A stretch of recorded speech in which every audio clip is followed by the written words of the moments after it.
3 rings for the elven kings under the sky, 7 for the dwarf lords in their halls of stone, 9 for mortal men doomed to die, 1 for the Dark Lord on his dark throne in the land of Mordor, where the shadows lie. 1 ring to rule them all, 1 ring to find them, 1 ring to bring them all, and in the darkness bind them in the land of Mordor, where the shadows lie.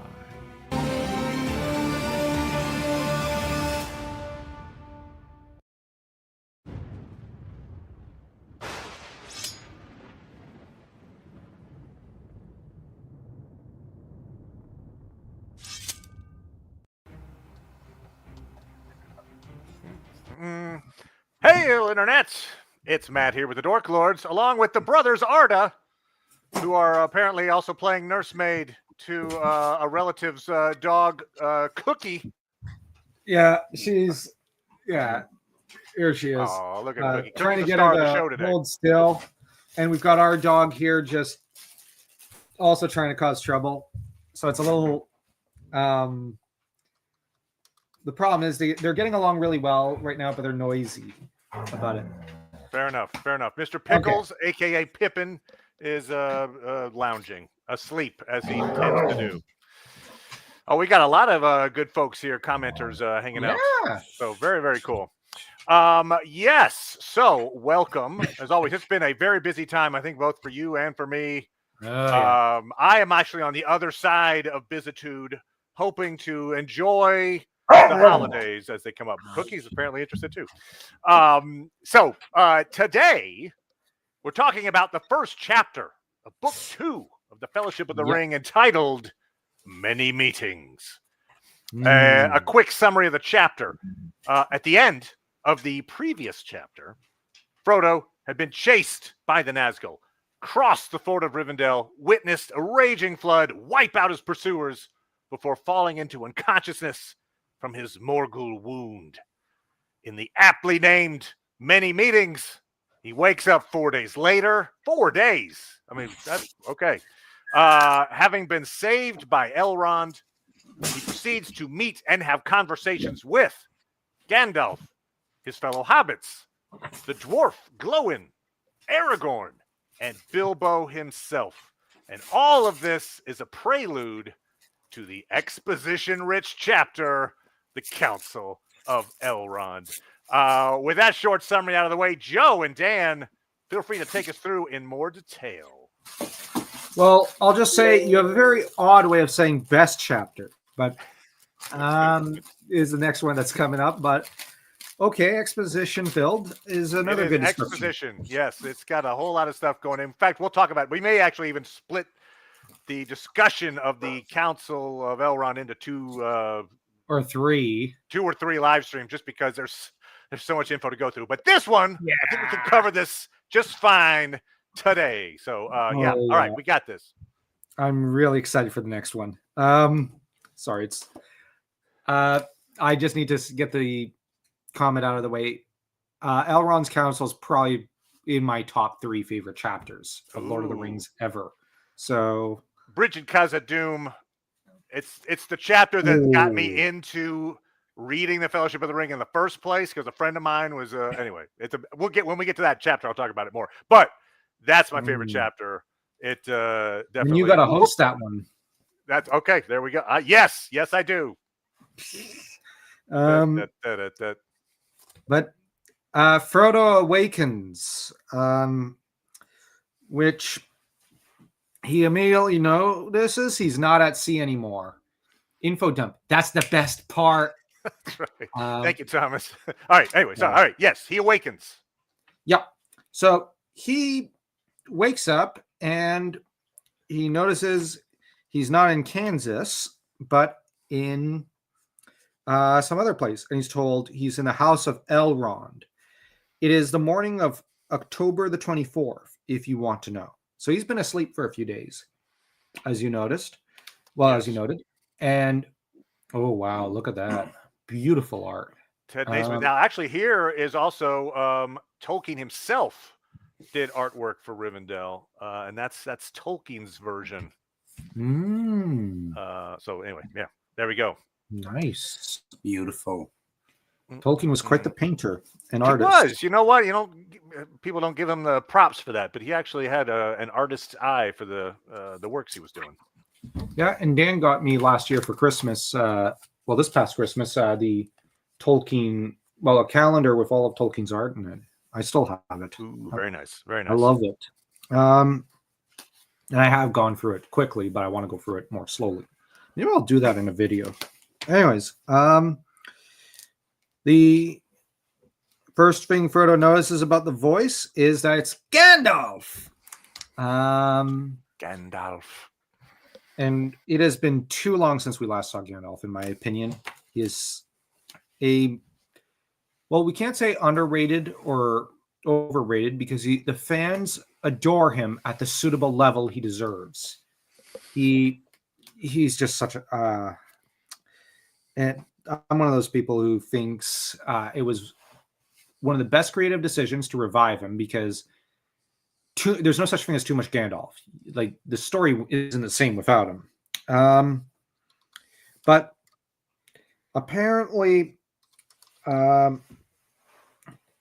Frodo takes a moment to fully awaken so that he's slow to realize and bring his memory to bear about everything that's happened, while Gandalf is blowing white smoke rings out the window.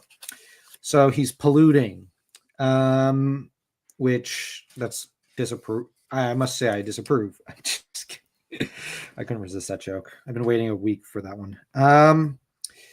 Now, the ring wraiths, for their part, gave chase, according to Gandalf, up to the ford, and then were washed away. Which, good thing they did. But Frodo is quick to point out, and I'll just quickly mention this part because I really do like this point, that Gandalf says when you have, first off, you have Frodo comments, we should never have done it without Strider. And that's actually very true. And we have, but we needed you. I did not know what to do without you. I was delayed, said Gandalf, and that nearly proved our ruin. Now, it's hard not saying why he was delayed, because that's for Elrond's council. I really, really want to... Oh, nice, Snapdragon. Gandalf is never overrated, nor is he underrated. He is rated precisely as he means to. Yes. Yeah. Absolutely. Now, Gandalf does, however, when he's asked why he was delayed, answer with, you will soon hear all you wish to know. We shall have a council as soon as you are well enough. At the moment, I will only say that I was held captive. So we have Gandalf here, who's the king of all teases. He's not going to... Okay, I can't hear myself think. Cookie, go away with your toy. Cookie is an avid participant in this. Yeah. She just has a squeaky toy, and she keeps... He's adding Foley effects. I like it. That's cool. Yeah. Should I go get a quieter toy for her? Yes, please. The quiet toy. Yeah. Oh, there it is. Okay. Yeah. What's interesting about this whole chapter is even right in this moment, somewhere right in here, Frodo mentions I think it's to Gandalf, says, the one person that I'd really like to see in all the world is Bilbo. I wonder what's happening to him right now. And no one tells him that Bilbo is right. That it'll be a fun little surprise when he opens a door and there's Bilbo. But nobody mentions to him, oh yeah, by the way, Bilbo's here. It's just, I feel like it's so deliberate that it is almost like a running joke that the group is just like, don't tell him. This is this will be great. Anyway, it's just funny. It is. And I think that is what they kind of do. It's a bit of a prank. Yep. But what I like is also the reference, the Morgul Lord. and his black riders have come forth. The Morgul Lord is a great title. Now I'm going to assume that's the Witch King of Angmar. I would agree. Which means the Morgul blade belongs to the Morgul Lord. So, yeah. Does that make Sauron the Morgul King or something? Oh, that's what you're saying. Well, I mean, there's the Morgul Vale, obviously where Yeah. they're hanging out. So, yeah, I mean, I feel like it's almost like a term of art for our villains in a way. And yes, the Morgul blades, very specialized blades. I'll have more to say about that. They bring up Celebrian at one point. And I would like to anyway reference it when we talk about that. I will throw in this real fast. Rivendell itself was inspired by a particular trip that Tolkien took, I think as a teenager, pre World War I. We should say here we are, Veterans Day. He was a soldier in World War I. So the field of where poppies, he's this guy. But before all that, while he was still, he didn't have to have PTSD from being in trenches.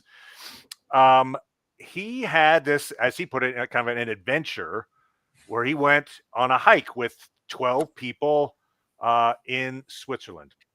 And he writes about it in one of his letters. He says, the professional ant is a fairly recent development. So he's talking about women in the workforce, and his aunt happened to be a professional person. I was fortunate in having an early example. One of the first women to take a science degree. She is now 90, but only a few years ago went botanizing in Switzerland. It was in her company, with a mixed party of about the same size as the company in The Hobbit, that I journeyed on foot with a heavy pack through much of Switzerland and over many high passes. It was approaching the Aletsch that we were nearly destroyed by boulders loosened in the sun rolling down a snow slope. An enormous rock, in fact, passed between me and the next in front. That and the Thunder Battle, a bad night in which we lost our way and slept in a cattle shed, appear in The Hobbit. It is long ago now. So yeah, they were hiking to Lauterbrunnen, and basically that experience, that trek he took, was his inspiration for what became Rivendell. So there you go. Interesting.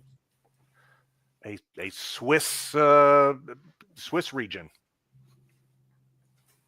Yeah, and I haven't taken a moment about Jour de Souvenir, as we French call it, or Remembrance Day, I think it is in English. Very heavy day for those of us of, French descent. For us, it's almost like an apocalyptic set of wars that ended civilization. That's how the burden and the weight of it and how it's regarded actually in French schools in Canada as well, because we're basically raised on the idea these were the most devastating wars in our history. France was an empire before, now she's just a vassal state in a way. So it was the end of an age. And for us, you have the entire flower of, I don't want to say chivalry, but French, English, German, Canadian youth that vanished. So, yeah. I have my family has a military past. So my dad, same with ours, retired military. My grandfather, both my grandfathers fought in World War II, and so on and so on. But anyway, our ancestors on both our sides fought in World War I and II, but not our dad never served, but but the thing is, we have grandparents and great grandparents who served, and some of their relatives never came back. So yeah. I'll just throw this in actually real fast. I know we're getting off topic here, but with Veterans Day and we're doing the thing. I actually just got back 2 weeks ago. I visited my dad, my mom and dad back in Georgia, and we went to the Infantry Museum in Fort Benning. And they've got this little like Hall of Honor for it's like honorable OCS graduates, OCS Officer Candidate School, and the people, the officers that went through that particular training program, and then did something of honor, get their place here in the Infantry Museum. My dad is one of the honorees from 2021. He'd never gone to see it. I was like, get over here. So I took him so we could go see his name on the plaque. But anyway, that's all cool. Right. Yeah, no, it was neat. Okay. Sorry, interruption. Morgul, we're talking the Witch King. He's back. Yep. We also have the first reference, I think, to Aragorn, son of Arathorn, on page 221 of the Black Book edition, hardcover edition, I guess, of Lord of the Rings. Because this is in response to Frodo admitting he's grown quite fond of Strider. And it's interesting that Frodo says that he thought, I didn't know that any of the big people were like that. Because he says, in fact, he reminds me often of you. I didn't know that any of the big people were like that. I thought, well, that they were just big and rather stupid. Kind and stupid like Butterbur, or stupid and wicked like Bill Ferny. But then we don't know much about men in the Shire, except perhaps the Brelanders. You don't know much even about them if you think old Barleyman is stupid. He is wise enough on his own ground. He thinks less than he talks and slower. Yet he can see through a brick wall in time, as they say in Bree. But there are few left in Middle-earth like Aragorn, son of Arathorn. The race of the kings from over the sea is nearly at an end. It may be that this War of the Ring will be their last adventure. Which is, well, that's a great verbal intro of sorts for Aragorn. I really like that one. And if you're going to introduce a character's name like that for the first time, like their true name, or one of them, because Aragorn technically has two true names, Aragorn Elisar, but which we'll talk about in a little bit as well. Yep. But this is a great intro. Not to mention, I like the whenever I think of Aragorn, son of Arathorn, I always think of that one meme with Legolas.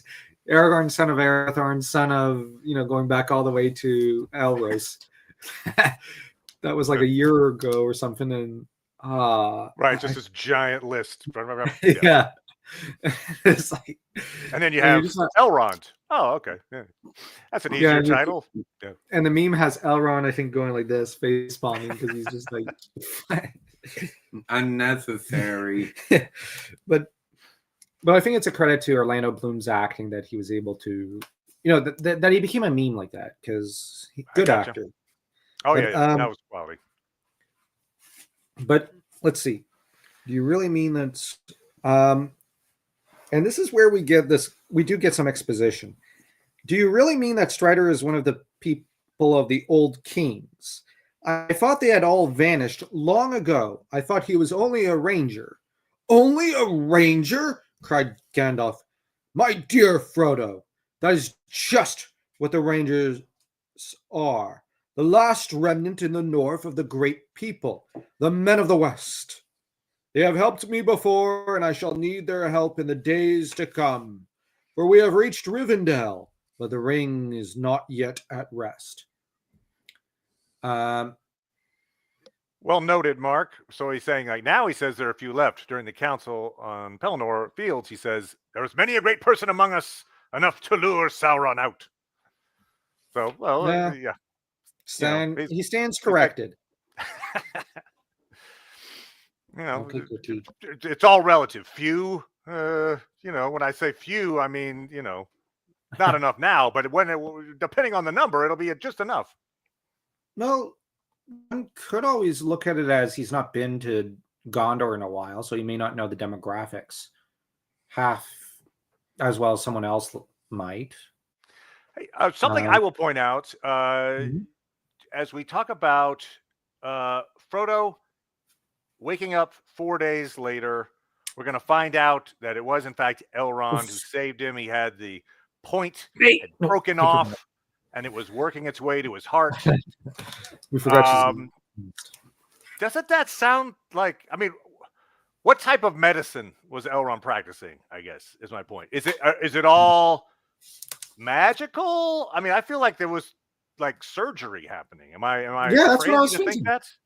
I feel like they went in with forceps or something, and then had to like pull, and then like we're not told what kind of medicine is being practiced, but boy, it had to be something pretty serious. If you got to be pretty invasive to help save Frodo in that situation. He must have used duct tape. Just saying, it's they probably got medical training as well as simply some kind of mystic arts or something. Yeah. Yes, Elrond playing Operation. He was playing Operation. Oh my god. Too close. Thomas says surgery for sure. Magic diagnostician to feel the remnant. Yeah. Now we need a show like House MD starring Elrond. That's right. He'd be quality. Yeah, got the right personality for it. That would be kind of interesting. Anyways, but intellectual curiosities aside, Elrond apparently decides to let him rest, but he does end up commenting that when it comes to the surgery, it was a near thing. But where's the quote? Let me see. To tell you the truth, I had very little hope, for I suspected that there was some fragment of the blade still in the closed wound, but it could not be found until last night. Then Elrond removed a splinter. It was deeply buried and it was working inwards. So this thing was actively moving within Frodo's body, which that's something that I don't think many people talk about in a lot of videos and whatnot. I think the only Tolkien tuber who really got into it was Girl Next Door. I know Roberts mentioned it in a stream or two, but Lexi's the only one who's kind of said this is something that's a little odd. And it is something I think that does deserve 2 minutes to, because it's like the blade itself was sentient. You're searching for. What you're saying. Was it just moving as a result of just being in the body and naturally, being pushed by tissue toward the heart, or was it actually, moving of its own accord? I guess is what you're saying. That's good point. Because Gandalf says it was working inwards, as though, that the impression I got was pushed out. Yeah, the impression I got was it was moving with intent, and but he's told it is gone now. It has been melted, and it seems that hobbits fade very reluctantly. I have known strong warriors of the big people who would quickly have been overcome by that splinter, which you bore for 17 days. So, I wonder. I am curious to know what warriors it is, but I don't think they're named. So, yeah, it's interesting too. I mean, we do get then confirmation. I mean, we probably could have guessed, but this is something they've seen a fair amount of, right? We have seen people in battle who have been afflicted by Morgul wounds. So this is a thing where this blade has been brought out. Blades of its ilk have been used in combat. And we talked about that last time. There were some references back, but I feel like one of the references that I think is probably to a Morgul knife is with Elrond's wife, Celebrian, who does get mentioned, I believe, later in this chapter. But what I'll say then, so in the appendices, what we get is a description of what happened to her, why she's not here. Why isn't she here in Rivendell at the moment? In the days of Arahad I, the orcs, who had, as later appeared, long been secretly occupying strongholds in the Misty Mountains, so as to bar all the passes into Eriador, suddenly revealed themselves.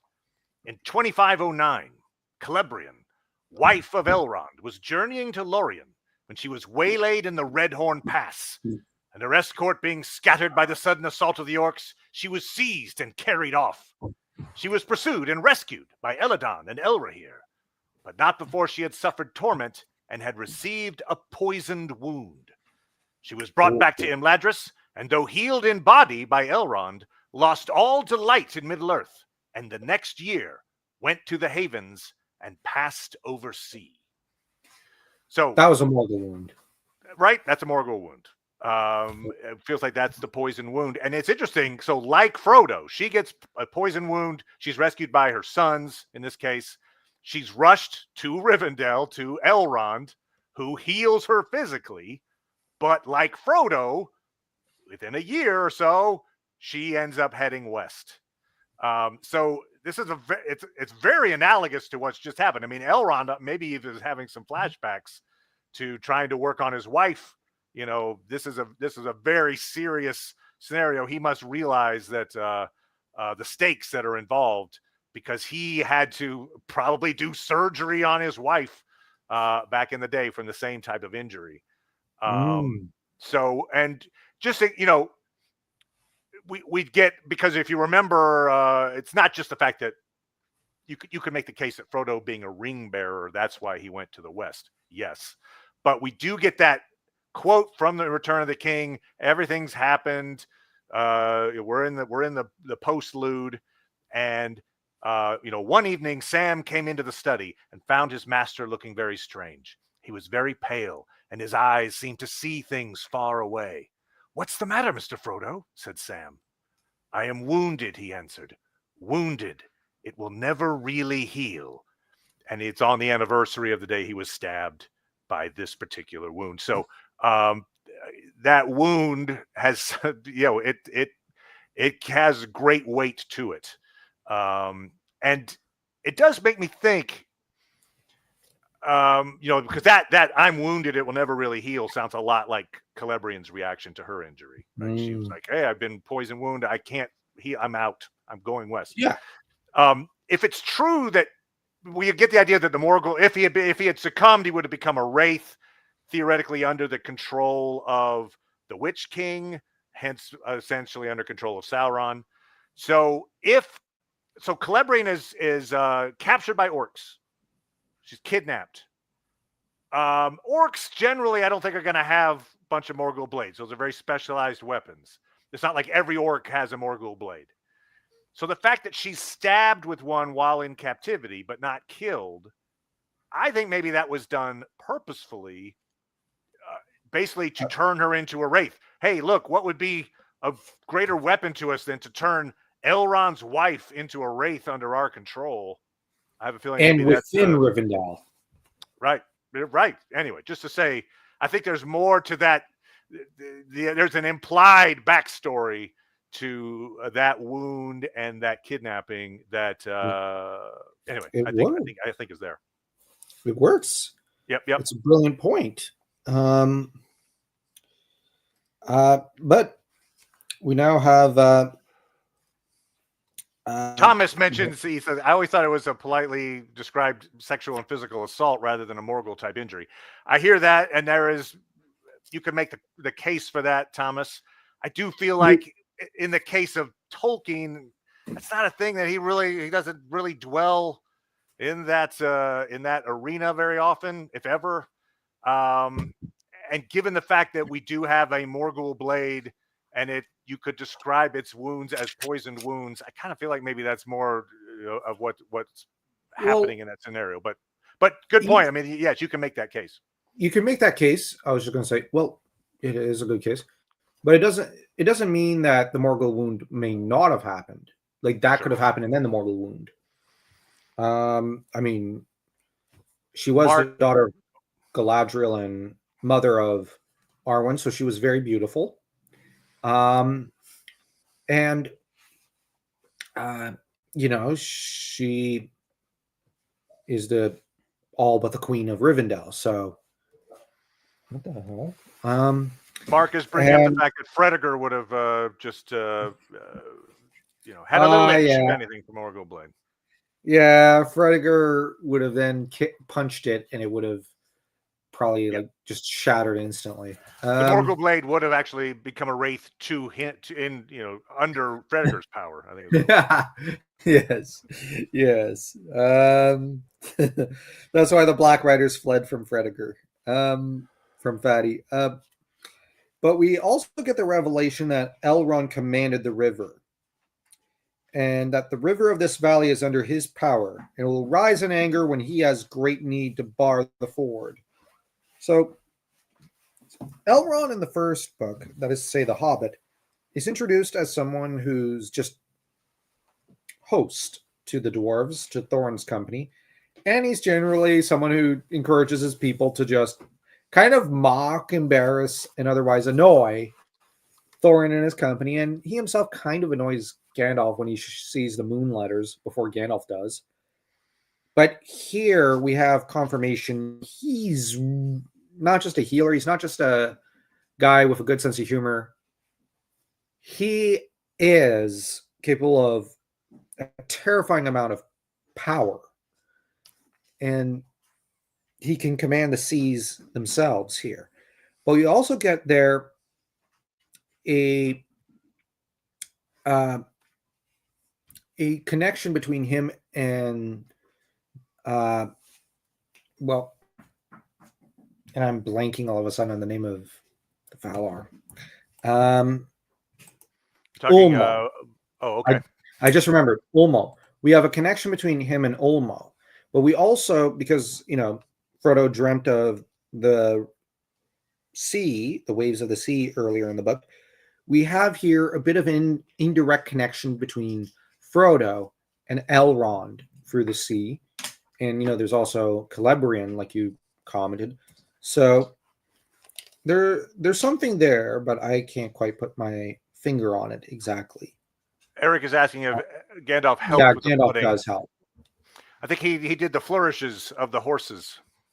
Yeah, Gandalf did help, but the fact that Elrond and Gandalf together could scare off the ring wraiths is pretty impressive. And they're both obviously ring bearers. They're both ring bearers. There are 2 elven rings at play in that. Well, they're both pretty hairy, so. Oh, come on. Ring bears. That's a How I Met Your Mother reference. At least we're not bringing in the flower gorillas. Oh, you forgot about that. Speaking of bears, did you read in that last? What was it? It was one of those published works of like, hey, here's some notes about Numenor. I'm forgetting anyway. It described this very bizarre scenario of how in Numenor, the Numenorians would gather for these rituals where the giant herds of bears would gather and dance in a field, and you're like, okay, that's an interesting one. But anyway, sorry. I hate bears, so I'm glad I'm not present for that. All right. Well, it was a big deal on Numenor. They had a bunch of bears, and the bears would get together and put on like a show, essentially. I don't know. Like in Brother Bear. Right, they do musicals. Anyway. But here, Bilbo, I wonder where he is. Eric points out a good point about his relationship with Ulmo. We're also going to see his relationship with Elbereth as well later in this chapter. Yes, that's at the end. A part of me was kind of had the thought that in a way the water is Elrond's connection, or hinting at his connection to the Teleri and to the Sindarin, and even the Noldor who crossed the seas. But the Elbereth connection is the Noldor in Elrond. I don't know what you think of that. But all right, yeah. So Bilbo is mentioned, but the mentor you're looking for is in another castle, or another room of the castle. And Sam appears on the scene to save the day. And apparently Sam's been keeping watch over Frodo. it's later mentioned so is Bilbo, but Sam's going to take all the credit right now. And we then get Pippin, who comes in and makes a complete, I don't want to cuss, donkey of himself. There. That's Okay. He makes a complete donkey of himself by saying, "Here is our noble cousin. Make way for Frodo, Lord of the Ring." And when I read that, I went, I can't believe he said that. Right. Because names have power in They this do world. have power. Words have power. Yeah. Thoughts? My thought was smack. You wanted to hit Pippin. Yeah. Well, the trouble is, I can't help but think of those memes on Instagram. I don't know if they're still on Twitter, but Gandalf's Bane or whatever. That's Pippin in a nutshell. And you have Gandalf, who naturally loses his temper. Hush! Evil things do not come into this valley, but all the same, we should not name them. The Lord of the Ring is not Frodo, but the master of the Dark Tower of Mordor, whose power is again stretching out over the world. We are sitting in a fortress. Outside, it is getting dark. These are great warnings. And the Lord of the Ring is not Frodo. That's obvious. But I wonder if what Gandalf is afraid of is by calling Frodo this name, it will call upon Sauron's attention in a way that Sauron will kind of somehow take notice. Yes, we do need a Fool of a Took counter. Yep. Oh, by the way, real fast, we're having a little discussion there on the chat about the blade, the Barrow blades, and it's basically being a counterpoint to Morgul knives, like basically that they're like the analogs to each other, the good and evil. And someone was pointing out that Eric mentioned that they were forged by the men of Cardolan, and he was wondering how they had access to such spells. And I just looked it up, and the reference there, it says, in terms of the barrow blades, doubtless the orcs despoiled them, but feared to keep the knives, knowing them for what they are, work of Westerness, wound about with spells for the bane of Mordor. So while I think they were maybe made in Cardolan, I think the work of Westerness to me suggests they were based on some kind of a recipe, some kind of a crafting knowledge passed down from Numenor. Well, hence, the more likely to have, you had sorcerers, you had sorcerer kings, you had that kind of thing in Numenor. So I'm guessing that's how you were able to imbue them with power. Yeah, because now this is one of the few things that I find is interesting, because most mythic fiction, as I call it, or fantasy fiction, derives a lot more ideas from D&D, as it later was, and from Howard than Tolkien in a lot of ways.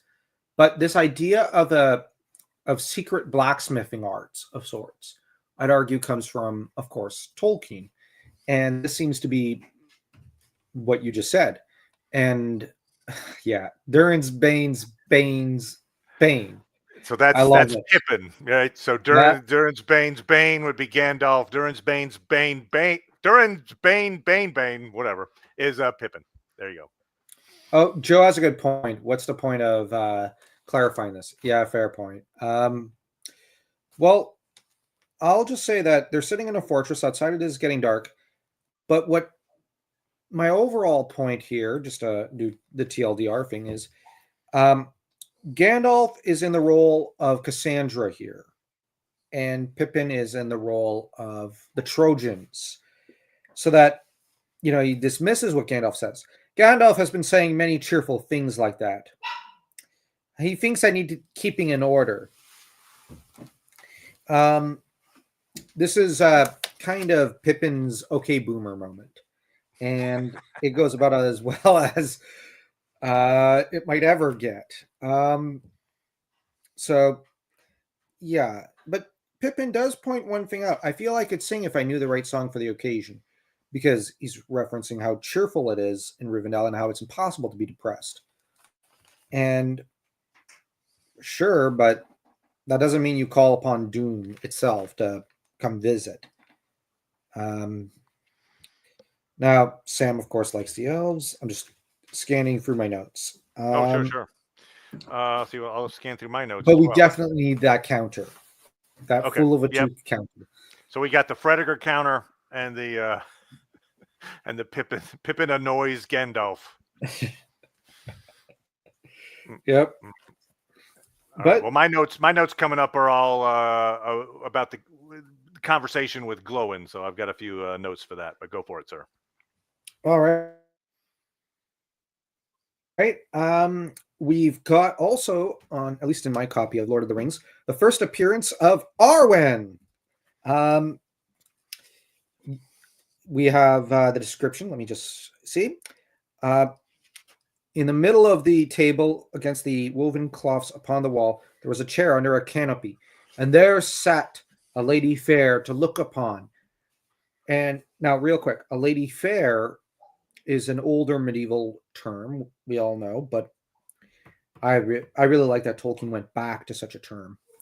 To look upon, and so like was she in form of womanhood to Elrond, that Frodo guessed that she was one of his close kindred. Young she was, and yet not so.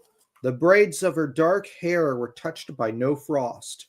Her white arms and clear face were flawless and smooth, and the light of stars was in her bright eyes, gray as a cloudless night. Yet queenly she looked, and thought and knowledge were in her glance, as of one who has known many things that the years bring. Above her brow, glittering white. No, wait. Her head was covered with a cap of silver lace netted with small gems, glittering white. But her soft gray raiment had no ornament save a girdle of leaves wrought in silver.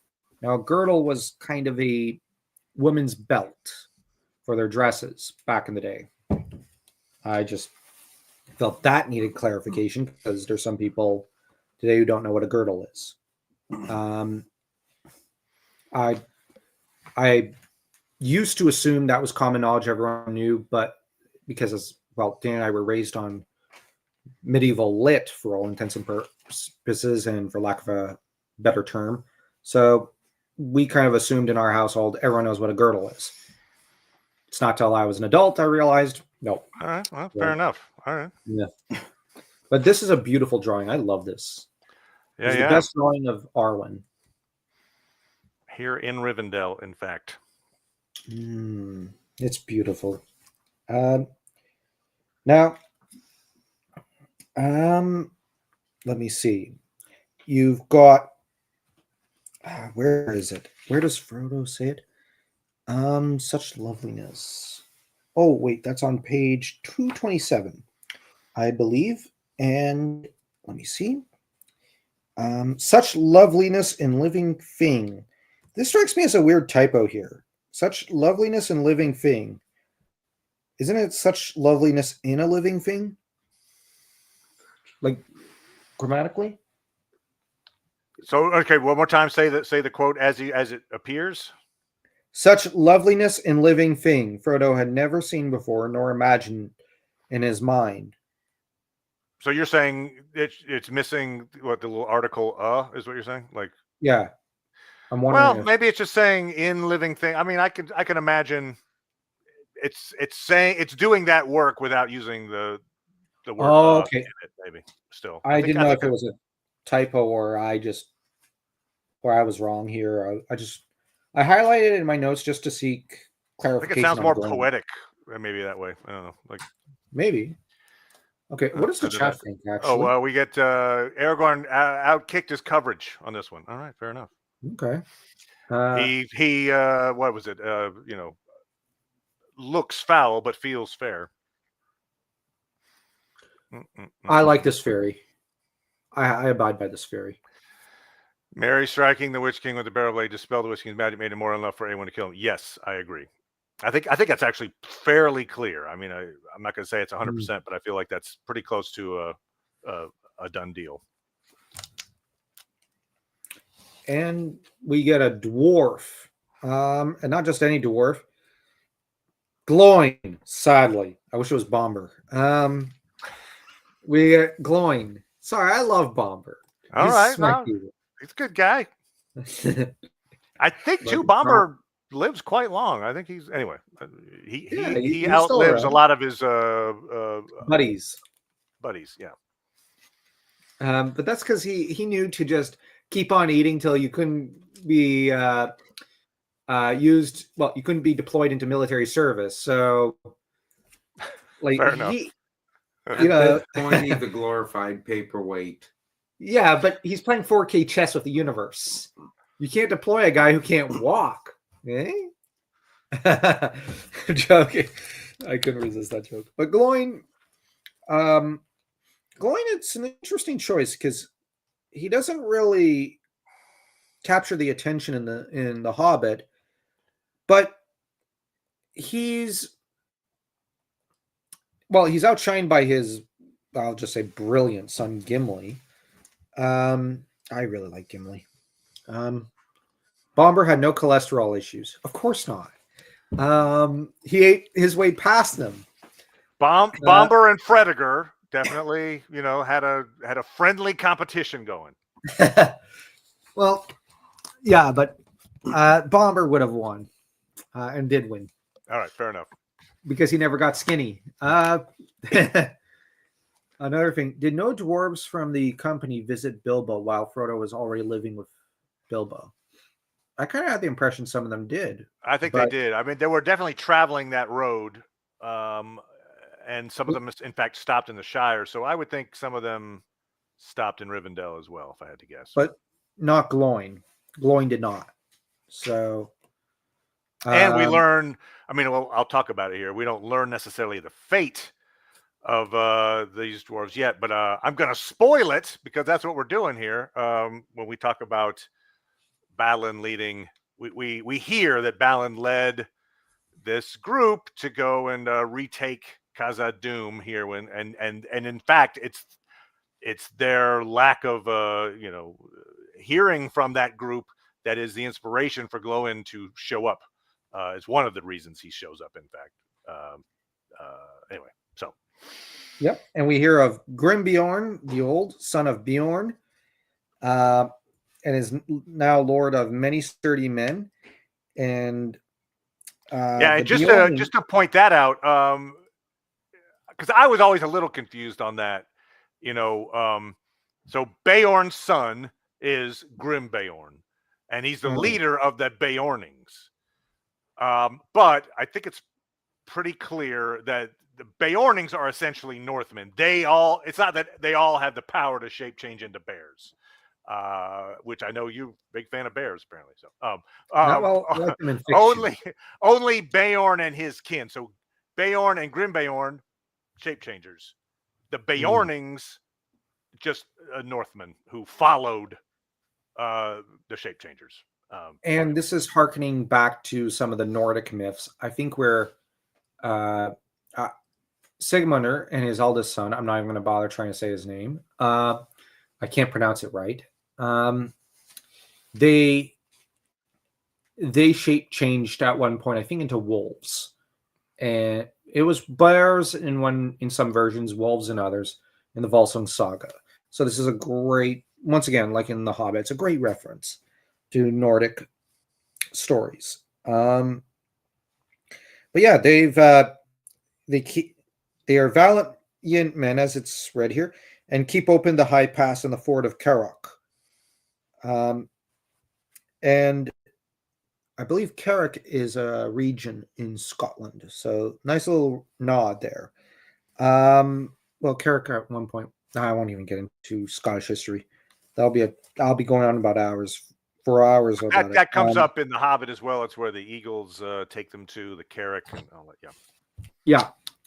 I just meant the geography, and I get into the geography of Scotland. I'll then lose myself in the history. Not a wise idea on my part. But we get here the Bardings. That's the title given to the men of the Dale. And Berserkers. Mark doing a pun. I like it, Mark. yes. Well, maybe what Tolkien was aiming for was that kind of linguistic philology development in his world or something. So it might be Bjorning, Bear, Berserker. He might have, I don't know. He seems like the sort of prankster who'd do that to us. Sure. Bard the Bowman, the grandson of Bard the Bowman rules them. Brand, son of Bane, son of Bard. Good thing. Yeah. Good thing Legolas wasn't present because we'd go further into the dynasty. Well, this is interesting too, because so what we find out in the appendices is eventually, because this is a big friendship. Erebor and Dale, post Hobbit, are in fact aligned quite closely. And while we don't see this, we get like 2 lines referencing it, the outcome in Lord of the Rings. In the appendices, it spells out that while Minas Tirith was being attacked, we had this Battle of Dale, and it was an epic struggle. It's 2 paragraphs. I'll just read the 2 paragraphs. At the same time as the great armies besieged Minas Tirith, a host of the allies of Sauron that had long threatened the borders of King Brand crossed the river Carnan, and Brand was driven back to Dale. There he had the aid of the dwarves of Erebor, and there was a great battle at the mountain's feet.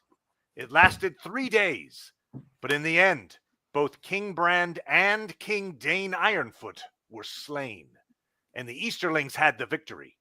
But they could not take the gate, and many, both dwarves and men, took refuge in Erebor, and there withstood a siege.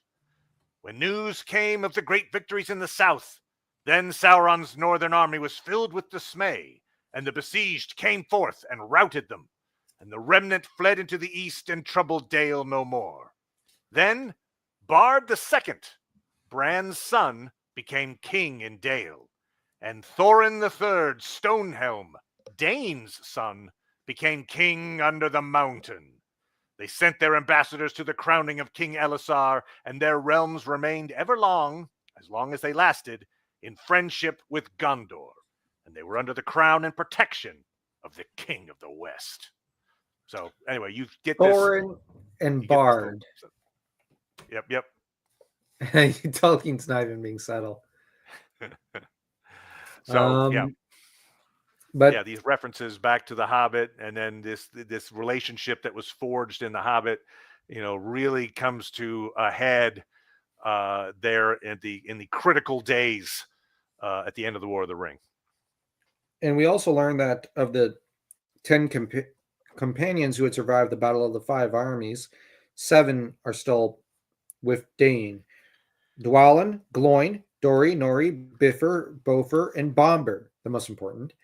Bomber was now so fat that he could not move himself from his couch to his chair at table. And it took 6 young dwarves to lift him.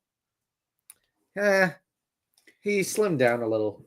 They're those 6 dwarfs are the real losers of the Hobbit. Because they have to carry Bomber. Oh yeah, that's fair. That's very fair. Those poor 6 dwarves. Oh man.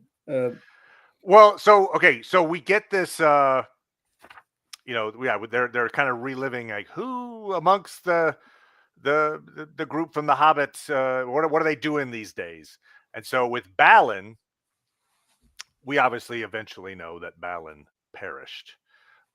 But we also are told that it was Owen and Ori also went with that group. So it wasn't just Balin, it was 3 of the group went, and they all perished in their own way. In fact, it's the scribe, the person writing in the book of Mazarbul, is Ori. So that skeleton that they're taking the book from in the movie, that would be the skeletal remains of Ori. Which is really interesting too. So I'm going to read this. I'm skipping ahead to my favorite chapter, Bridget Khazad-dûm. Anyway, okay, this is Gandalf reading through the book. So Gandalf paused, set a few leaves aside. I cannot read them. We might do better in the sunlight. Wait! Here is something. A large, bold hand using an Elvish script. That would be Ori's hand, said Gimli, looking over the wizard's arm. He could write well and speedily, and often use the Elvish characters. It is grim reading, he said. I fear their end was cruel. Listen. We cannot get out. We cannot get out. They've taken the bridge and second hall. The last lines run, the pool is up to the wall at Westgate. The watcher in the water took Owen. We cannot get out. The end comes, and then drums in the deep. I wonder what that means. The last thing written is in a trailing scrawl of elf letters. They are coming. There is nothing more. Gandalf paused and stood in silent thought. Awesome passage, by the way. I can just read that all day. But point being, Owen was killed by the Watcher in the water.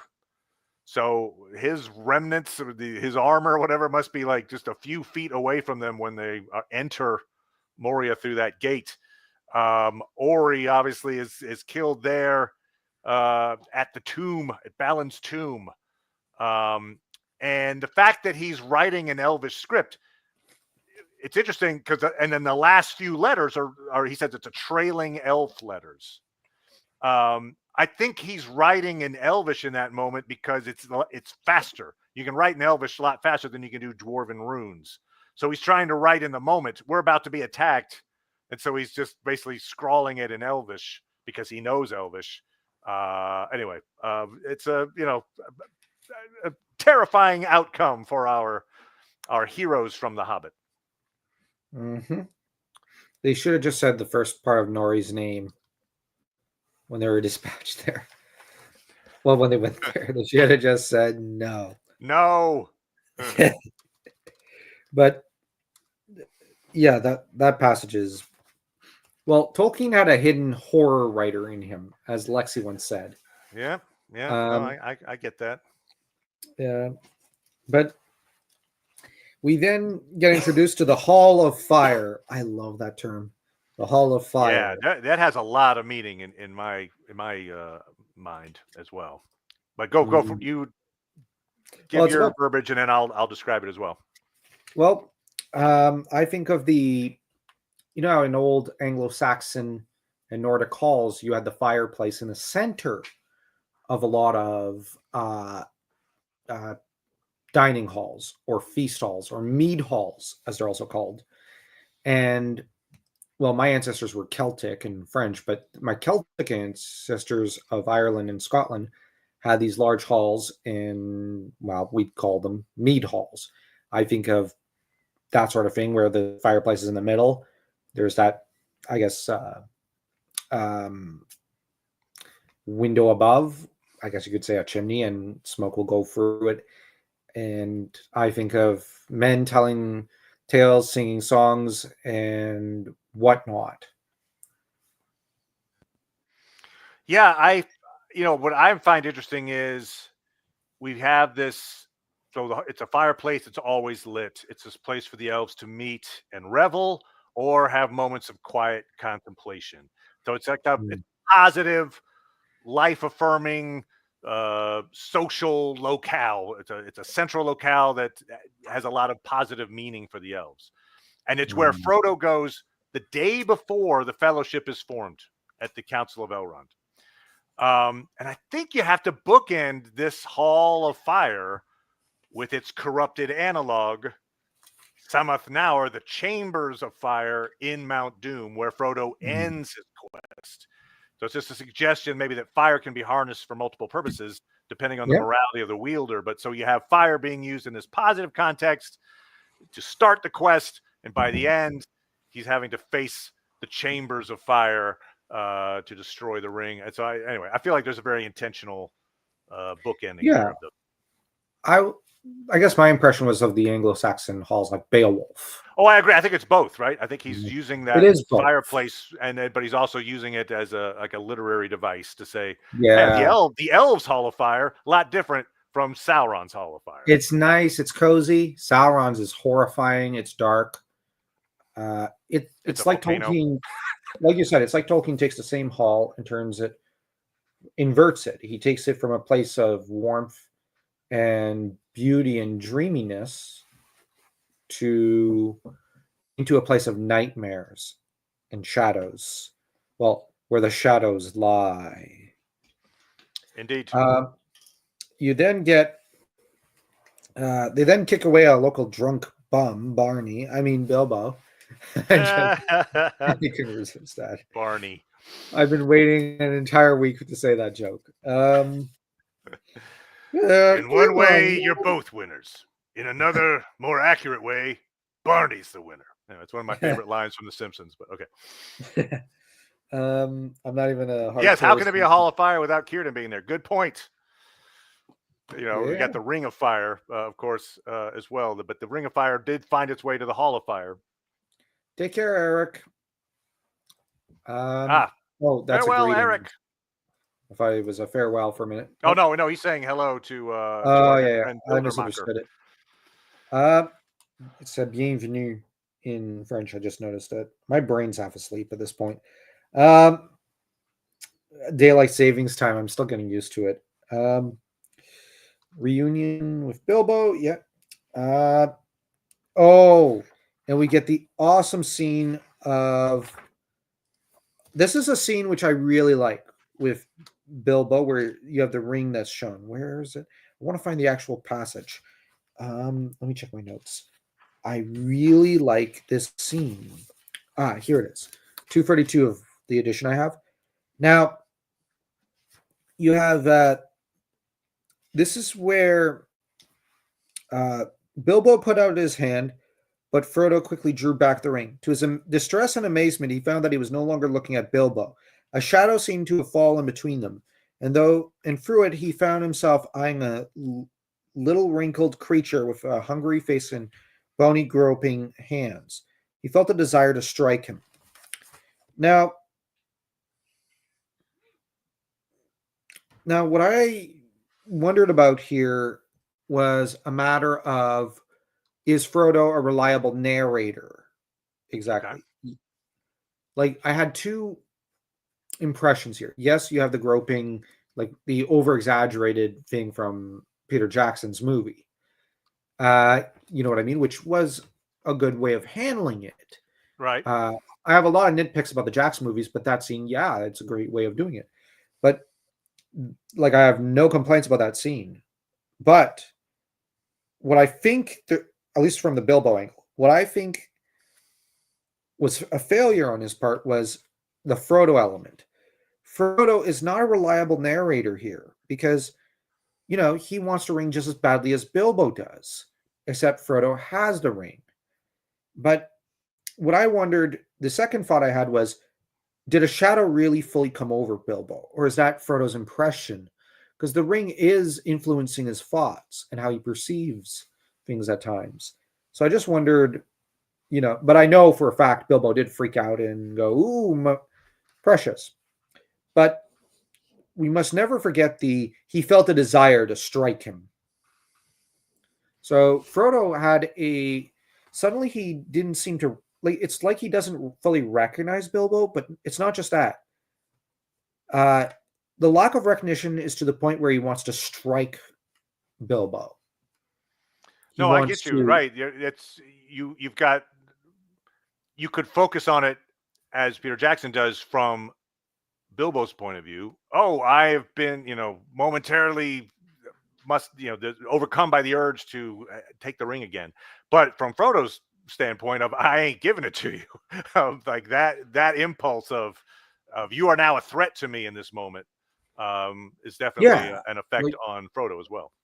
Like, it's almost a scene I wish we had gotten someone like Christopher Nolan directing it, so that we'd see both in a way and get this strong impression of neither of these two men or hobbits, I should say, are reliable narrators for what happened here. Well, it's interesting too. I'm not sure where it is. You probably can more easily find it, the passage, but it's basically Bilbo laments the fact that like do these stories ever have an end? And he's basically saying like, well, I'm just never going to be free of this, of my part in this story. And you counterpose that to what comes later when Sam mentions the fact that they are part of a never-ending story. Essentially, they're not in the show Never-Ending Story. That was a different. Yeah, they're riding Falcor to but the fact that it's told in two different lights again. So in this light, it's seen as a negative. Do these stories ever have an end? And in Sam's case, he's using it as a positive to say, hey, look, maybe we're part of this grand design, this grand story of which we are playing just a small part. And, this is anyway. So I like the fact that that's you can see the good and bad sides of that. Now, I know it comes later, but this is something I really liked in The Prince of Egypt. My favorite part in that movie was Through Heaven's Eyes, where exactly, Joe. Sorry, Joe was just making the point I was making. So I noticed that.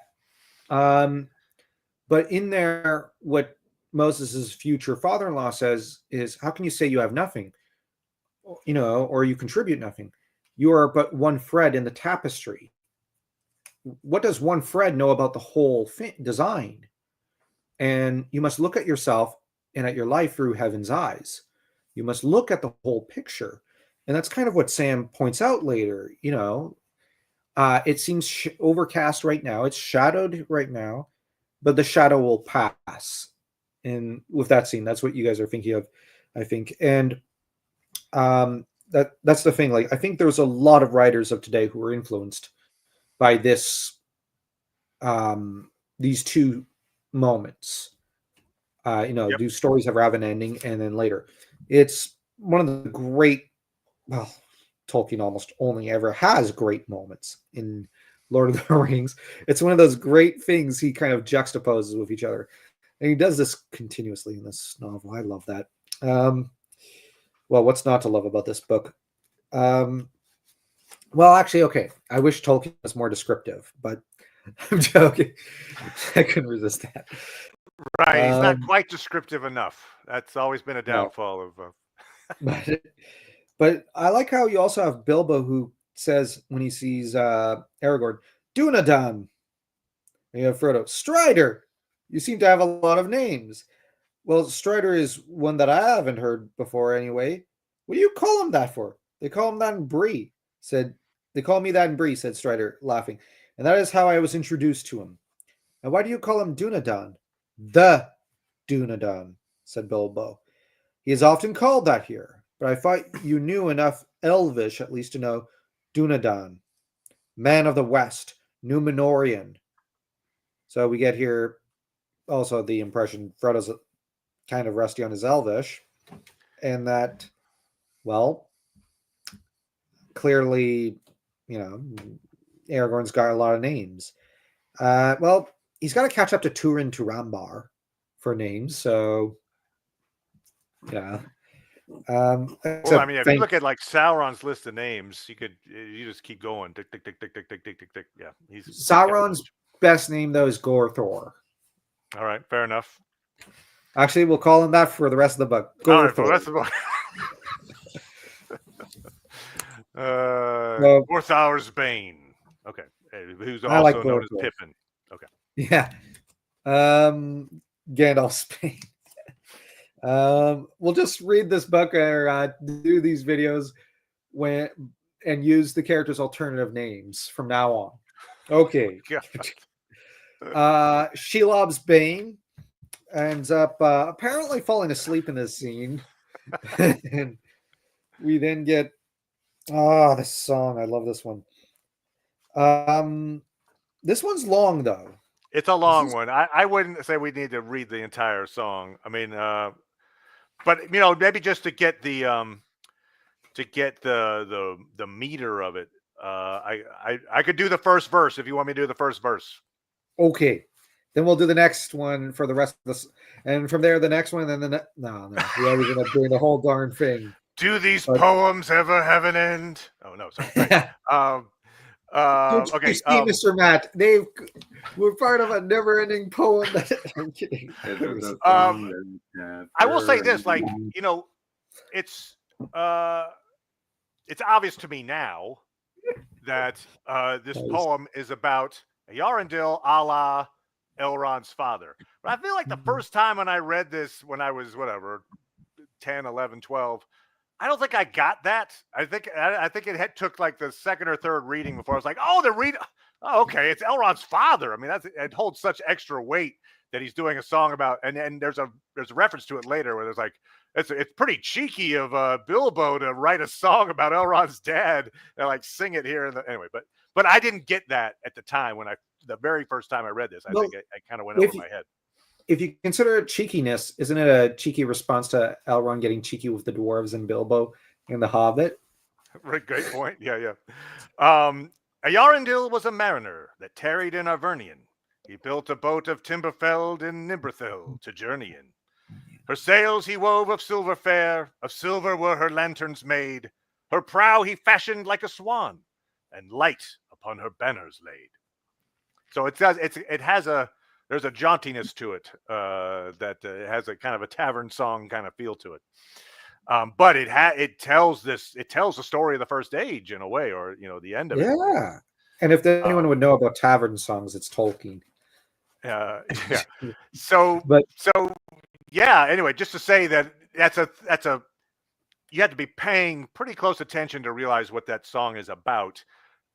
But it plays, and it plays just without you knowing anything. It plays as an interesting little cultural moment that you take up. Okay, Bilbo really knows a lot about Elvish history, apparently. But then when you actually then invest in it and know what it's talking about, then you get the extra kind of joy of, oh, right, Yarendil, wow, his part in But what he's getting also rid of Morgoth at the end of the First Age. What he's also doing is something that's that was very common in the Irish, French, and Scottish tradition. The poet would often eat with the host at the same table, sometimes from the same plate. But what they were often hired to do, the troubadour, the les ménestrels, the minstrels of these cultures and these countries, these Celtic nations, was they would be hired to also sing about the glories of their hosts' ancestors. So great call, yeah. And you had the MacAlpins, who they would be sung the glories of Constantine II, or Kenneth MacAlpin, or Alpin himself. The French, you'd have Philippe Auguste, who would hear about probably his grandfather, Louis the Fifth, I believe. Yeah, it'd be Louis V. And no, I think it was Louis VI, actually. Louis VI. Because Louis VII was his dad. So Louis VI was a very glorious and brilliant general. So Philippe Auguste you'd have that. You might sing that to him. Or you'd have Saint Louis, who would be sung probably tales of his own grandfather, because, well, his father was a negligible king of little worth in comparison to Philippe Auguste. So, these, I'm just using possible scenarios. I'm not saying these things did happen, but this is a sort of tradition that, this sort of thing is very common in. The Celtic nations had this as a custom, as a tradition. Poets did this all the time. So Bilbo's kind of paying homage to Elrond and singing of the glories of Elrond's dad. I suppose too, you have the thing of Tolkien, one of his famous works is translating Beowulf. I mean, Beowulf certainly has a similar feel of, I'm telling you the oral tradition of this great hero's works in the past. But yeah. Yeah, and looking at the chat, the Flammathir of Westerness. Flame-bearing, burning, fiery. That is cool. Thank you, Joe. Yeah. Mark points out that Aragorn helped Bilbo write the song, and that he is of Yarendil's ascent as well, which is true, which is interesting. So, but Earendel is also what kind of sparked the first stories of the Legendarium. So that's also a cool little tidbit. Yeah, and we get what is it? The one suggestion that we find out in this thing that Aragorn had for the poem was to add a green stone in Yarendil's possession. That green stone is the elf stone, Elisar. It's the name that's going to become synonymous with Aragorn when he becomes king. And Tolkien had a few different versions of the lore for the elf stone. But basically, it was crafted in the first age by either the jewelsmith, Smish? I just made up a word. The jewelsmith, Enerthil, or Celebrimbor, one or the other. It had the power to heal. It was given to Eärendil's mother, Idril. It then passed down to Eärendil. It went to the west with him. Then it came back to Middle-earth with Gandalf. It was given to Galadriel, gave it to her daughter Celebrian, went to Arwin, then went back to Galadriel. Eventually, in Lord of the Rings, Galadriel gives it to Aragorn essentially as a wedding gift. So Aragorn is obviously well acquainted with the Elfstone and its lineage, and that's why he wants to make sure you put in the fact that Eärendil had a green stone. There is another version of the lore in which Celebrimbor crafts a lesser version of the original Elfstone for Galadriel in the Second Age, the original having been lost. But either way, there is a stone that Galadriel is going to give to Aragorn as this, accepting the betrothal thing, and he is pointing it out to Bilbo to put the green stone in this story. So anyway, interesting. A lot of regifting that stone, says Robert. Yes, it was regifted many times. That stone. So we now have to read this all in Sean Connery voice. It was a remarkable stone that. But interesting fact that it seems that emerald stones play a role in Tolkien's stories, because I believe it's the Ring of Barrow here. You have this stone. And you have the emerald stones that with the Men of the Dale, and I believe they gift to the dwarves, and the Men of the Dale gift to Thranduil. It's always green rocks with Tolkien. I'm getting the impression he kind of liked the color green, but he also liked emerald stones.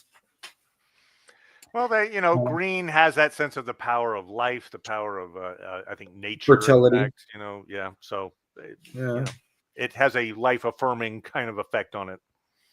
Yeah. There's some, a drawing of Eärendil there with the Silmaril. Yep. Which, again, is always a thing of every time Elrond looks to the sky, he sees his dad as Venus, in quotes there, going across the sky.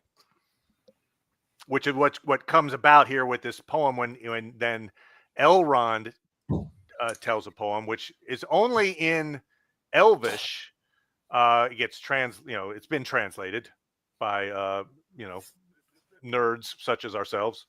And so the poem translated is, "O Elbereth Starkindler, white glittering, slanting falls, sparkling like jewels, from the firmament, the glory of the starry host.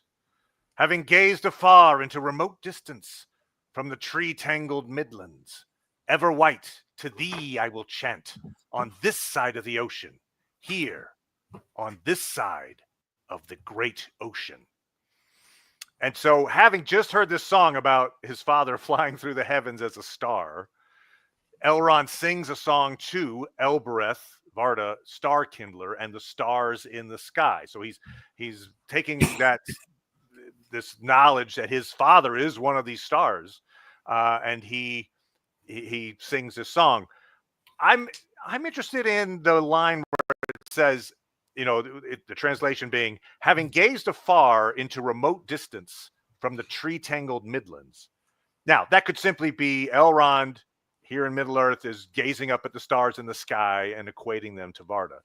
But it could be a reference to Elendil's stone, the Palantir in the White Tower in Elistirion near the Grey Havens. As we previously learned in an earlier chapter from Gildor in Glorian, the elves take pilgrimages to gaze at that stone, which on certain days, certain ritualistic days, it reveals a vision of Elbereth, Varda, on the shores of Aman. And so I would certainly guess that Elrond would make that pilgrimage. So this particular poem might be a reference to the fact that he's gazing and seeing her through the Palantir at the White Tower. I don't know, just a thought. But yeah, he's obviously, he's got a lot invested in the night sky, knowing that that's where his father is. A father who's also quite the dragon slayer. Indeed. I can't wait for that Elrond's Council. I want to talk about it in Gallagher the Black. The Dragon of Dragons. But we also get here a elf who is just a one-off character, it seems. Lindir. But Lindir does have quite the personality, as him and Bilbo just razz each other.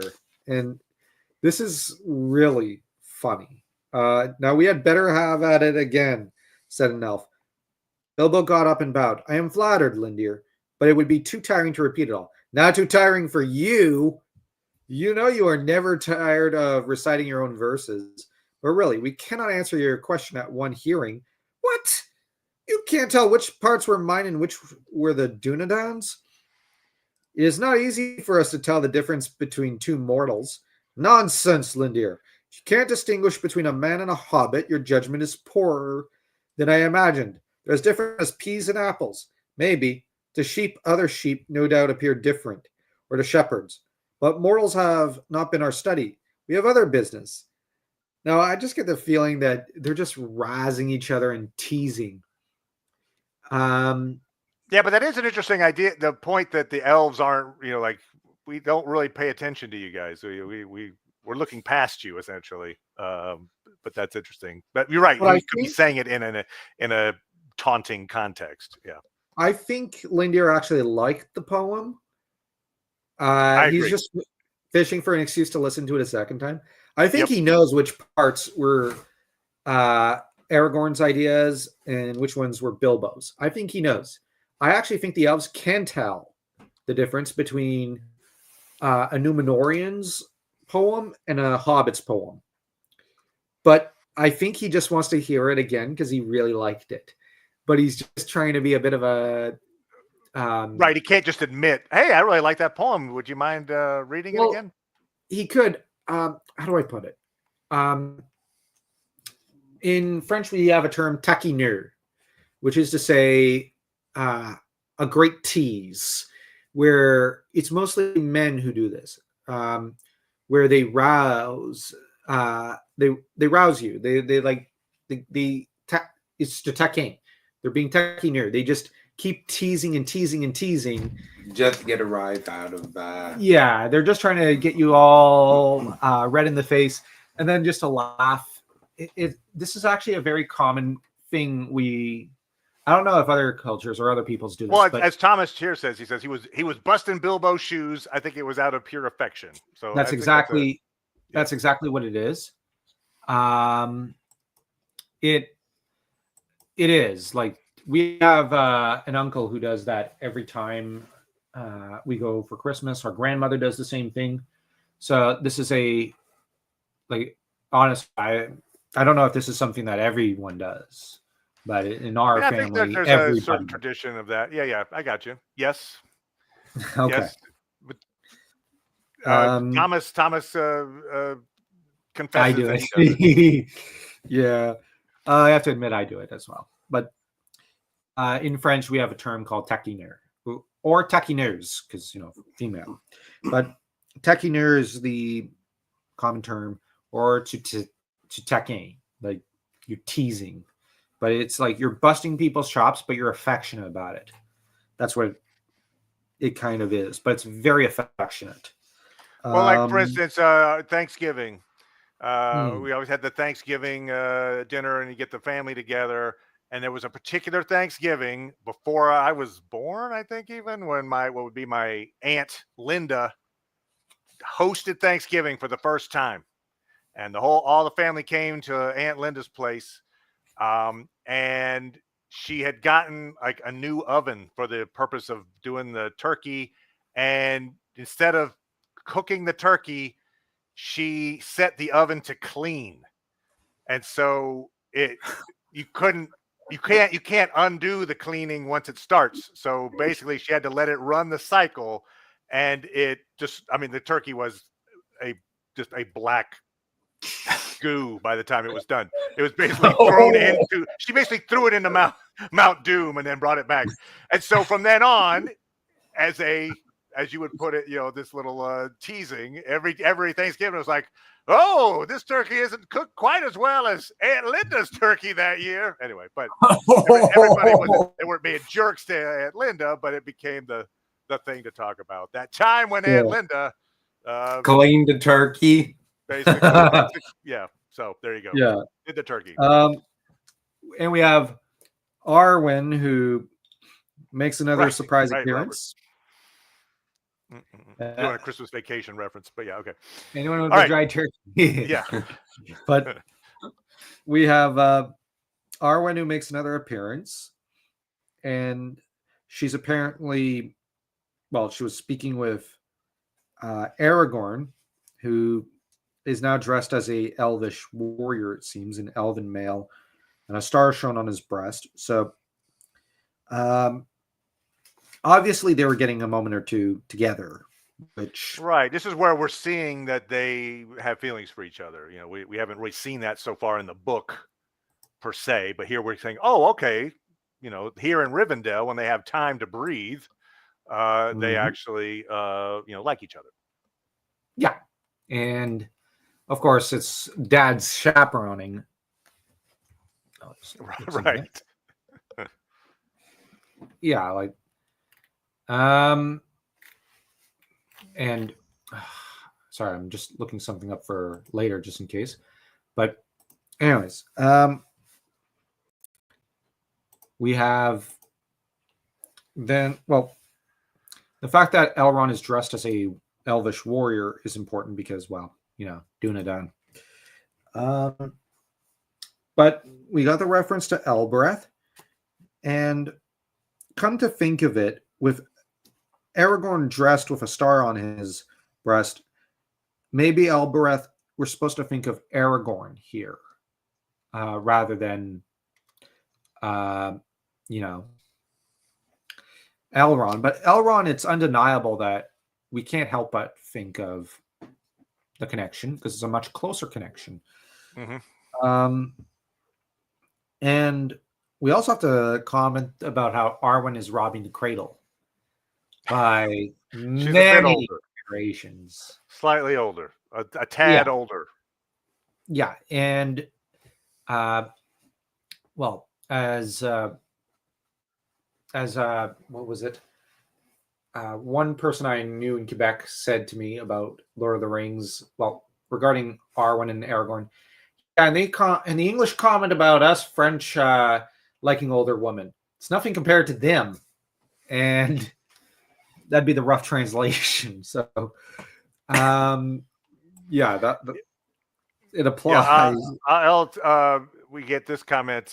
Basically, thought that Aragorn was in love with Glorfindel. I guess you're right. From an earlier chapter, they were good friends, but as it turns out, in Jackson's version, right? Good point. Glorfindel is in fact Arwen. But we also get we finally get Sam, Bilbo, and Frodo in the same scene, and immediately Bilbo has to take his leave. But good thing we didn't get Gandalf's Bane in this scene. There'll be plenty of that. There's plenty of Gandalf's Bane ahead. Yeah. But the next chapter, I'm just I can't wait. Oh, it's I- it does a lot of heavy lifting for the story for sure. So we're going to be talking Oh, about that chapter next time. The one ye- chock full of lore, Council of Elrond. Again, we may break it up into multiple parts. We'll just, as I get through the notes, I'll kind of see like, okay, that's going to take all way right. longer. Yeah. 2 You'll have hours long. to message me about that one. Yeah. I can't wait. I'm probably actually let me just make one quick note in here. There and I'm gonna be reading this tomorrow because All right. Yep. Start getting the notes ready. yeah, because I love this chapter. Elsewhere, coming up on Dorklords. That's right. 8-hour stream for the council. That's right. Perhaps like an all day. We're like hour 24. So finally, they set off. But we've got. I'm working actually. I've still got a little bit of work to do on it, but I'm doing a video on the Battle of the Camp. Very important battle from Middle Earth lore perspective. Doesn't get a lot of coverage, I don't think, and deserves more. So I'm going to do that. Also, I'm finishing up in the non-Tolkien world of Dorklords, talking about a very good show that's just finished last night, The Which Penguin. It's a DC I've heard- series on HBO. It's the writing is awesome. It Very, very well done. doesn't it also have Mrs. Mosby in there? I don't know the reference. Sorry. How I Met Your Mother with the actress for the mother was Kristen Milioti. Oh, yeah, yes. Okay, then yes, it has Kristen Milioti. I think of her as the actress from the Black Mirror Star Trek parody episode. But yes, Okay. yes, she does a great job. Fantastic. Okay. Sophia Falcone. But yeah. Anyway, so we're covering that. We're going to be covering the season 1 finale of that this week.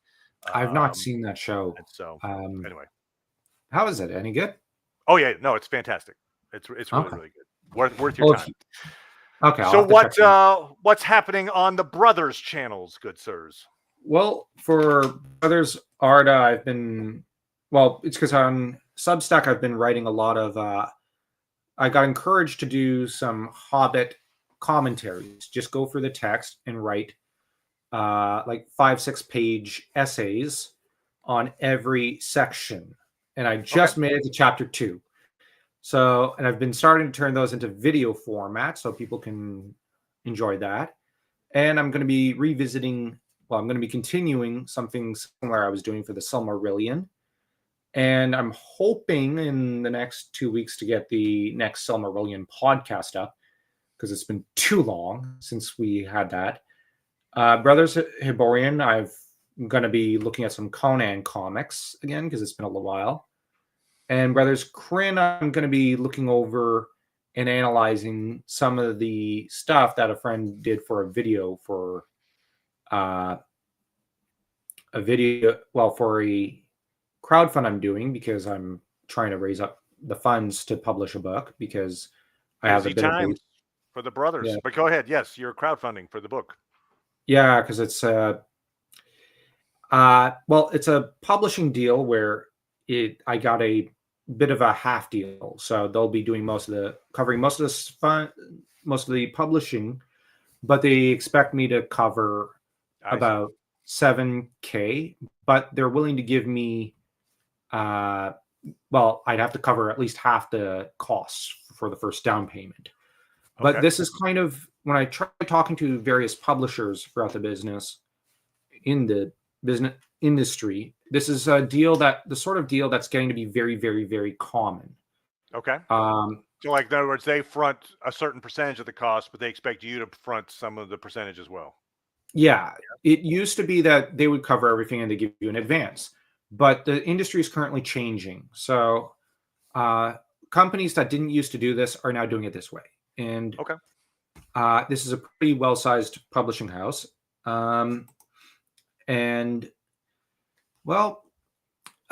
would be one of the first, I guess, fantasy or mythic genre writers they're bringing on board for, I guess, a new push, because they do some fiction, they do some history, some politics. But the thing is, they're starting to want to push into fiction. And, well, I made the cut. So that's... Congratulations. That's awesome. That's incredible. That's really, really good to get a publisher's attention. Yeah. And we'll be happy. Like, if you send me maybe the link to the crowdfunding, I'll get it onto I'll put it in the description of this live stream, just so people can access it. All right. If they so desire. I'll just open up the crowdfund, but I'll send you the video real quick if you want. Sure. Oh yeah. Okay. Can you play the video or no? I could. Just give me 1 sec. I wanted to. I've got also the crowdfund I was gonna look up through, but let me see this. Present. Let me see. Can I do share screen? I can make you the target. See. I'll have to. Let me see if I can. Am I able to do this? Oh, I see. Add to stage. I'll just go here. I'm learning about StreamYard. Yeah, let's see if I can. It's a tutorial. Okay.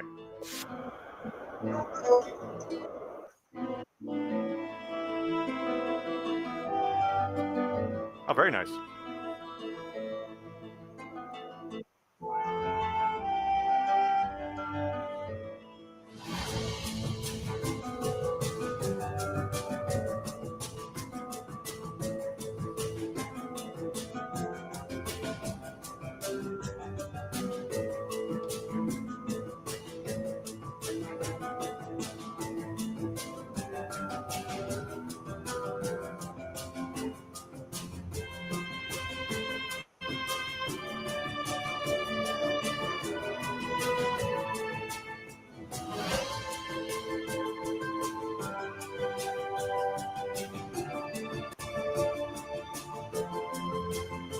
Bloodstone gem calls to thee.